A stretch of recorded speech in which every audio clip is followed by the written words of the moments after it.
मैं हुस्न परी मैं जानी जहां असं म्हणत मी गेले त्याला भेटायला. त्याला नाही, तिलाच भेटायला. तर ही माझी बेस्टी मंजिरी. पण त्याआधी नमस्कार admirers, welcome to my mini vlog. तर मी जसं तुम्हाला लास्ट व्लॉगमध्ये सांगितलंय, सिमरन को बस खाना और पीने में ही इंटरेस्ट है. तर तसंच म्हणत आम्ही गेलो इथे आणि हम दोनों एक दुसरे के हम सफर हा म्हणत हा व्हिडिओ रेकॉर्ड केला.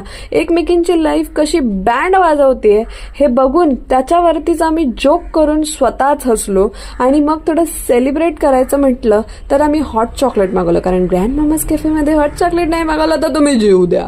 आणि ते पिऊन आम्हाला इतकं छान वाटलं. पण ही खुशी दो पल की थी, कारण आम्ही जसं बाहेर आलो तर He got her flowers. You need to find the he first. अहो ही जाऊ द्या, फ्लावर जाऊ द्या, एक चॉकलेट पण मिळत नाही. याचं दुःख झालं आणि डोकं दुखलं. म्हणून घरी येऊन मम्मीला सांगितलं, मम्मी प्लीज जरा मालिश करून दे. हे मालिश करून मी स्वतःचं दुःख लपवून गपचूप झोपले. बाय बाय, भेटेन नेक्स्ट व्लॉग.